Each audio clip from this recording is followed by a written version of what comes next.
begin today's ceremony, please ensure that all electronic devices are placed on silent mode or turned off at this time. Good afternoon, ladies and gentlemen. On behalf of the 509th Maintenance Group Vice Commander, Colonel Patrick Butler, welcome to the retirement ceremony honoring Senior Master Sergeant Joseph E. Eccleton. I am Staff Sergeant Eric Johannes, and I will be your narrator for today's special event. We are honored to have many special guests joining us for today's ceremony.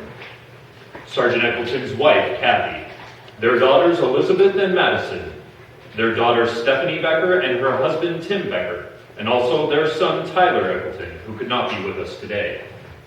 His mother, Mrs. Marilyn Eccleton, his brothers John Eccleton, Jim Eccleton, and his wife Denise, and his brother Jay Eccleton. His uncle Edmund LaChapelle, his father-in-law, David Hurd, and his wife Judy, his mother-in-law, Carolyn Schoonover, and her husband Dwayne, his brother-in-law, Michael Hurd, his wife Chris, and their son Ian, his sister-in-law, Karen Jeffers. We would also like to welcome some of the leadership that we have in attendance. Chief Master Sergeant Craig Boliski, Chief Master Sergeant Person, Chief Master Sergeant Perkins, Chief Master Sergeant Faulkner, and retired Chief Master Sergeant Black. The Whiteman team extends a warm welcome to all of you.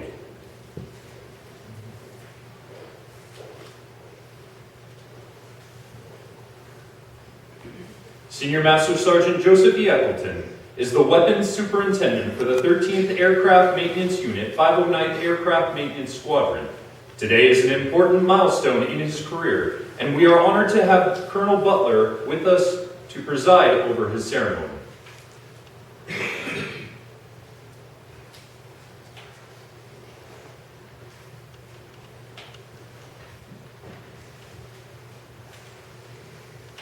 Ladies and gentlemen, please rise for the entrance of the official party.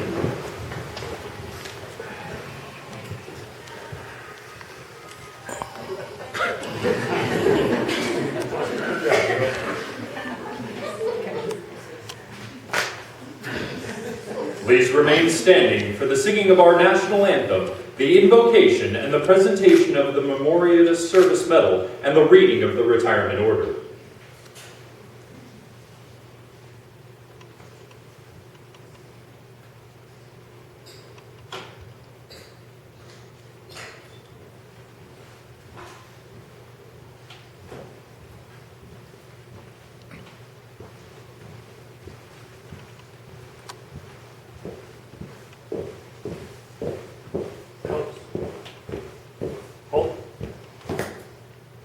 Present arms.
Let's pray.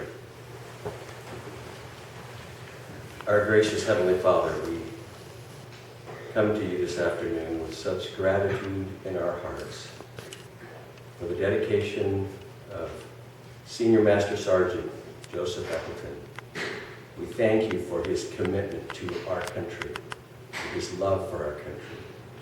We thank you for his tender care of his precious family and his wife, Kathy. We thank you for his love for your church. And we just come to you now, Lord, and ask that you would pour out a blessing on these moments that we have together. We dedicate this time to you, and we give you praise. And everybody said, Amen.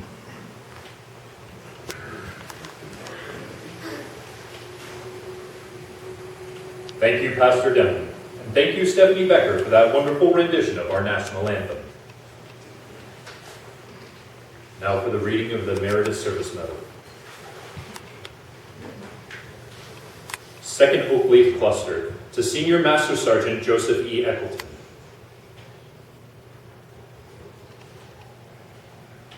Senior Master Sergeant Joseph E. Eckleton distinguished himself in the performance of outstanding service to the United States in various assignments, accumulating as the Weapons Superintendent, 509th Aircraft Maintenance Squadron, 509th Maintenance Group, 509th Bomb Wing, Whiteman Air Force Base, Missouri. During this period, Sergeant Eckleton's coordination with fellow subject matter experts reduced preload weapons inspection requirements. His vast knowledge of procedures and weapons inspections criteria proved instrumental in reducing nuclear maintenance personnel response for known discrepancies by 90%, slashing the 12 aircraft generation time by 7 hours. Furthermore, Sergeant Eckleton orchestrated a single aircraft generation flow plan during the 2012 Air Force Global Strike Command Nuclear Surety Inspection. His guidance ensured a safe, reliable weapons upload while preserving 100% accountability and serviceability of over $18 million in weapons support equipment. Both areas were rated error-free, contributing to the 509th Bomb Wing, earning the highest possible inspection rating, and prompted his selection as the 509th Bomb Wing Armament Manager of the Quarter from January to March 2012. Finally, Sergeant Eckleton led his section in the generation of 10 B-2 aircraft during the 2012 Air Force Global Strike Command Nuclear Operational Readiness Inspection. His efforts ensured all aircraft were generated well ahead of required timelines with zero weapons discrepancies, earning the 509th Bomb Wing an excellent rating with inspectors lauding the weapons loading as flawless. The singularly distinctive accomplishments of Sergeant Eckleton accumulate a distinguished career in the service of his country and reflect a great credit upon himself and the United States Air Force.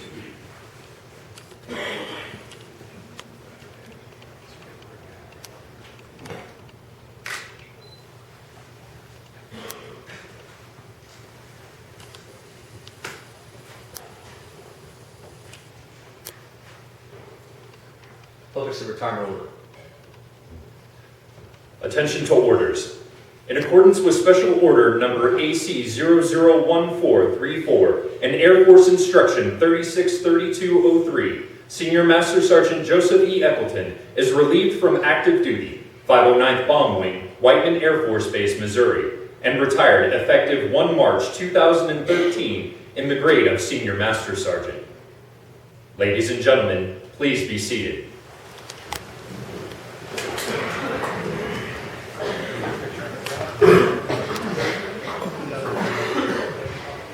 Colonel Butler, will you please come forward?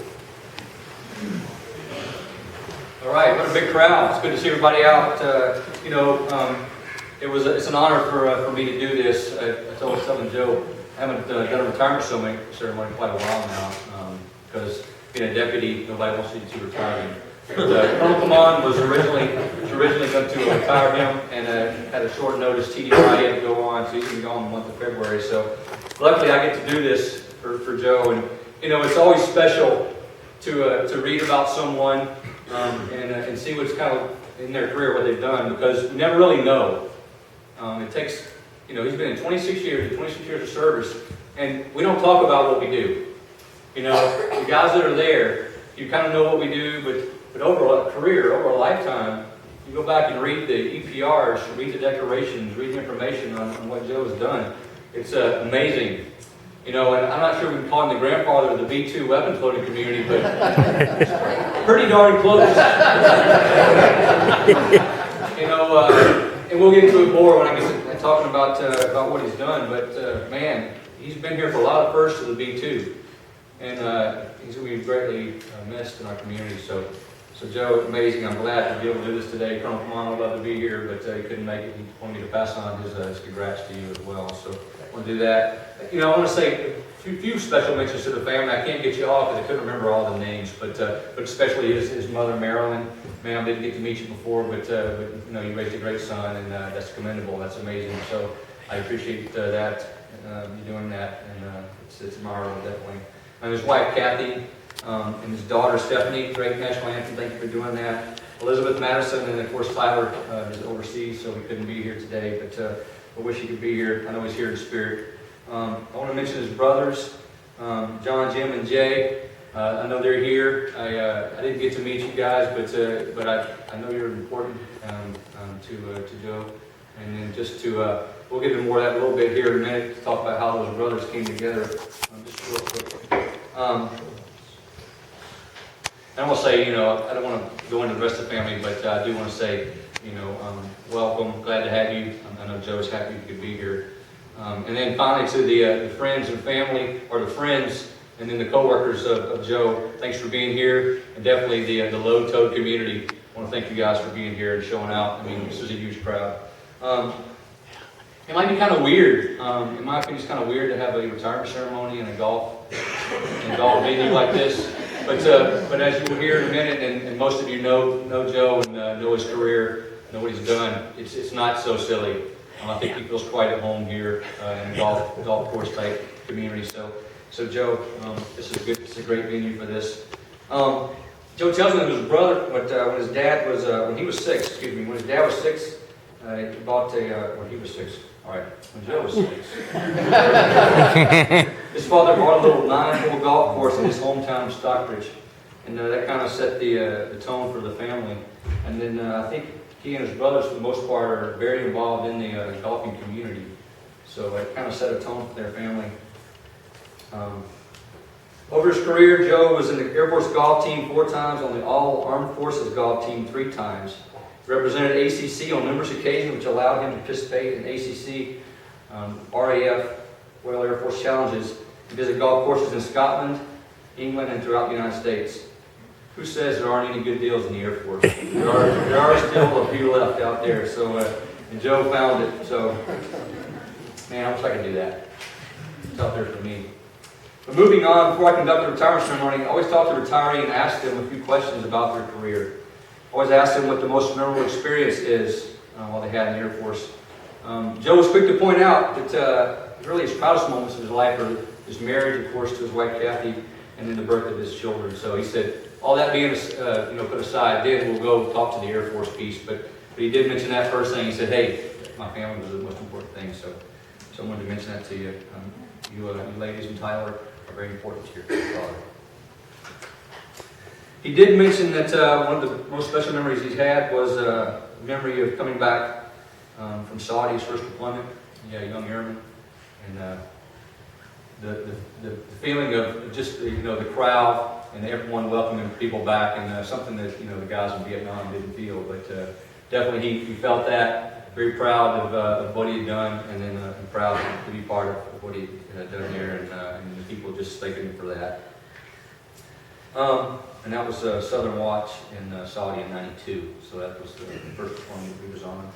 Then, of course, I asked him about the most influential people in his career. He said, there's several out there, but he did mention a couple, and I wanted to mention them by name. And I know I saw Chief Cannon here, so Mike, wherever you're at, I know you're sitting here somewhere.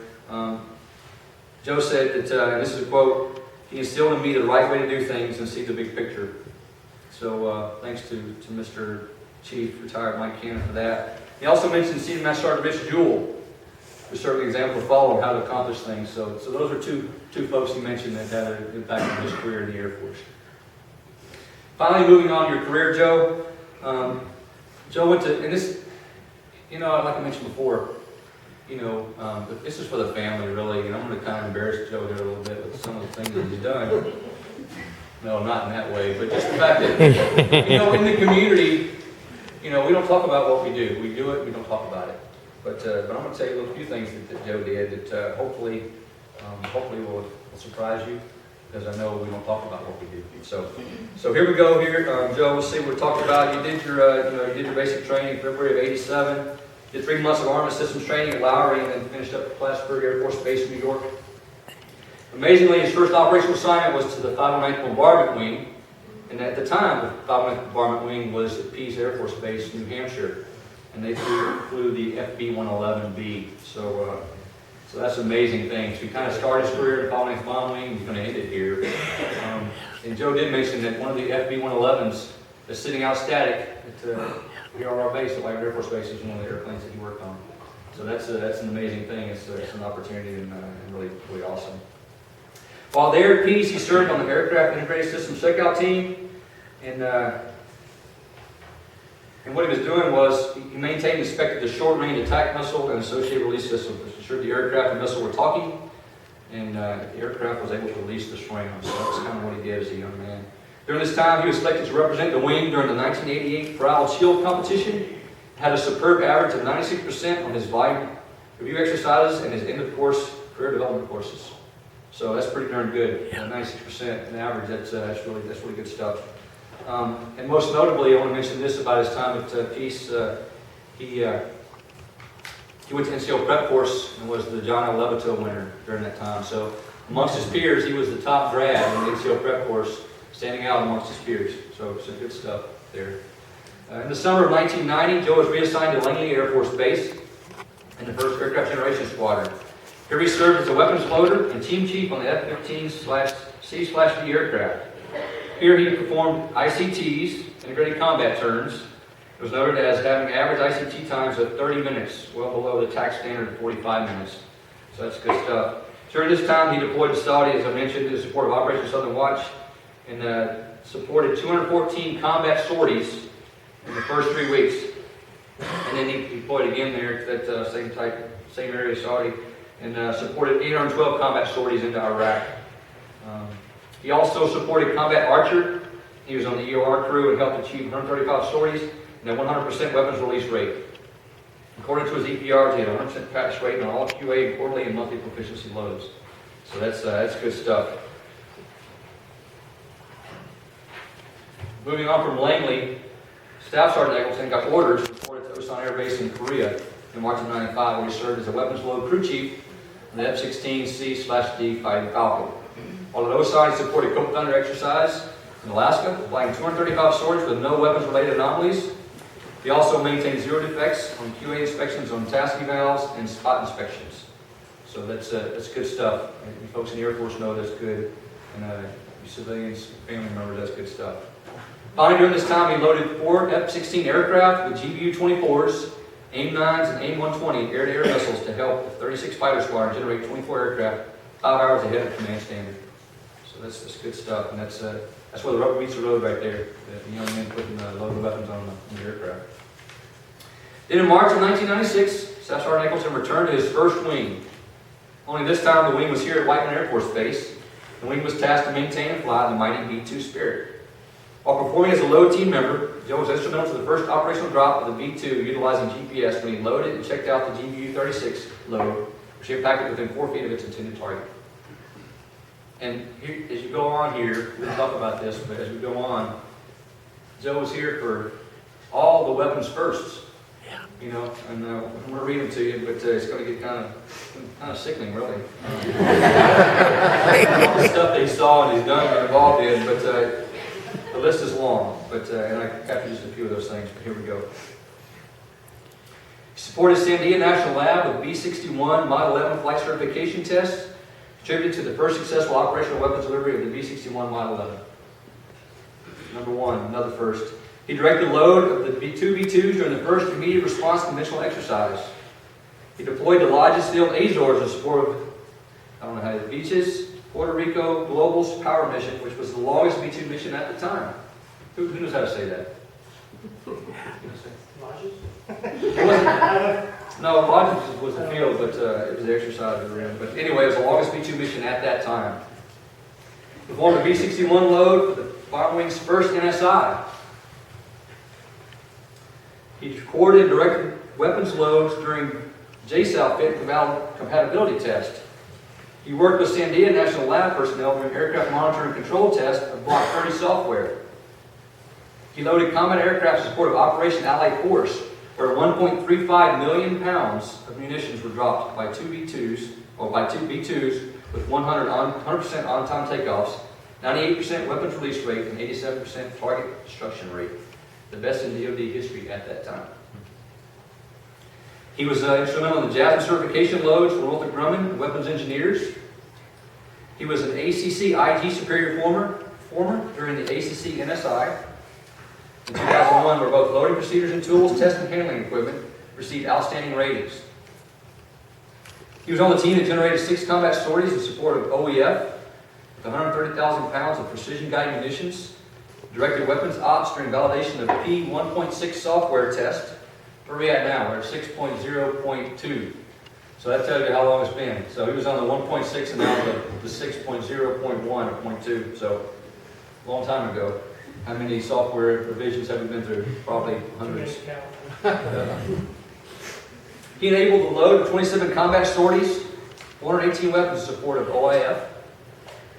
He oversaw the load training program, which ensured 99.3% weapons release rate in 2003. He led the wing support for the first ever flight munitions test with the Smart Bomb Rack and 80 independently targeted smart munitions on one B-2 strike. So what does that mean? It means one B-2 can hit 80 individual targets. That's amazing stuff. He was part of that.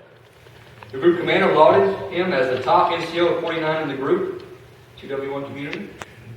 And Chief Stover said, most mission-focused 2W1s in senior NCO in my 26 years. He was the 509th MOS Maintenance Special of the Year in 2005 and 2006, and the Senior NCO of the Year for 2005. As our FKD Detachment Chief, he was the Bombing Associate Unit Senior NCO of the Quarter ×2. Numerous strengths noted during AETC inspections and SAVs. And he was the Bombing Associate Senior NCO of the Year for 2010. Finally, as the Weapons Superintendent, he expertly guided technicians in Global Thunder 12 and 13. With all aircraft generated well ahead of schedule. And he was a linchpin to our success during a recent NORAD, which was lauded as the best team by the Global Thunder Flight Command. So, that's just a few of the things that he's been involved in. This doesn't capture it all, of course. I did not mention the countless hours of base and local community support, the support you have provided to the churches you have attended during your career. That's something you don't see a lot of, really, and especially the older EPRs. Is just the support that he gave. It was in pretty much all of them, but the support that he gave to local community, and then of course support that he gave to his church. So that's very commendable. They show a lifelong passion. It's not just something I'm doing for my EPR. It's just a lifelong passion for making things better than you found them, and I appreciate that. It's amazing. That was quick. It's quick and dirty. How do you talk 26 years? In 15 minutes, but we did so. I want to thank you again, Joe, for allowing me to talk about you just for a few moments. I know your family's proud. You certainly made a mark on the Air Force, the B-2, and your local community. That mark will live on in the people you trained in both the weapons community and aircraft maintenance community as a whole. Leadership will be missed. Congrats again on your retirement.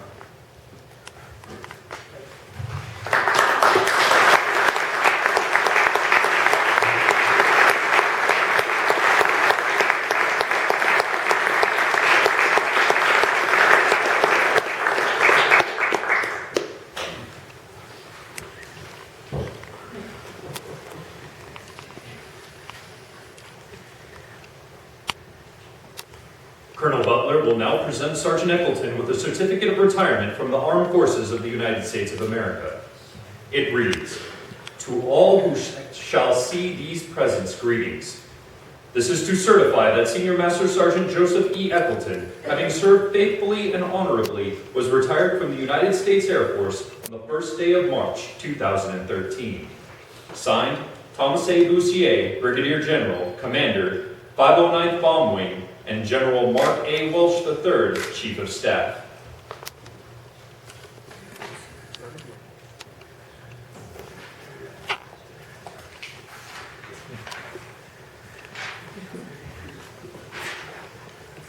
In addition to the Certificate of Retirement, Sergeant Eccleton will also receive a Certificate of Appreciation for Service in the Armed Forces of the United States. It reads, I extend to you my professional thanks and the sincere appreciation of a grateful nation for your contribution of honorable service to our country. You have helped maintain the security of the nation during a critical time in its history, with a devotion to duty and a spirit of sacrifice in keeping with the proud traditions of military service. Your commitment and dedication have been an inspiration for those who will follow in your footsteps, and for all Americans who join me today in saluting you for a job extremely well done. My best wishes to you for happiness and success in the future. Signed, Barack Obama, Commander-in-Chief.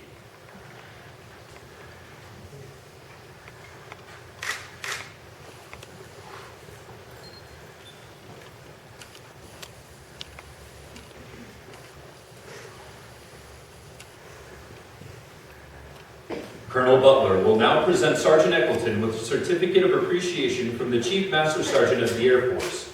It reads, I am proud to join your friends and family in congratulating you on your retirement from the United States Air Force.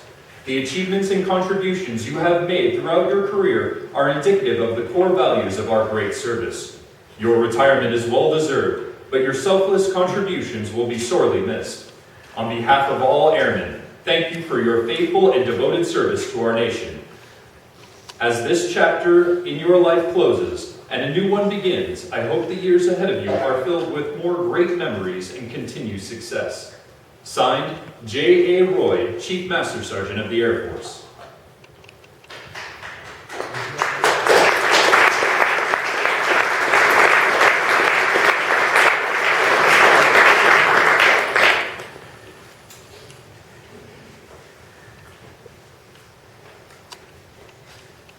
Mrs. Eccleton, will you please come forward and present your husband with his retirement pin? This pin may be worn proudly to show others the years of commitment and service Sergeant Eccleton dedicated to the United States of America.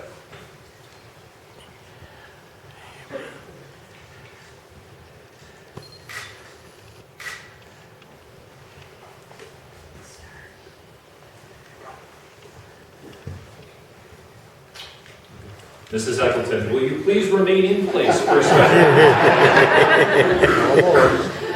At this time, Colonel Butler will present Mrs. Eccleton with her Air Force Recognition Certificate. Mrs. Eccleton, the Air Force presents this certificate to you in recognition of the many contributions and sacrifices you have made during your husband's career. It reads, Certificate of Appreciation from the United States Air Force. In grateful appreciation, the United States Air Force presents the Certificate of Recognition to Catherine M. Eccleton for the commitment and numerous contributions that have made positive impacts to the nation's defense. Thank you for the support, which gave strength and purpose to your spouse's service, given this the first day of March 2013. Signed, Thomas A. Boussier, Brigadier General, Commander, 509th Bomb Wing, and General Mark A. Welsh, Chief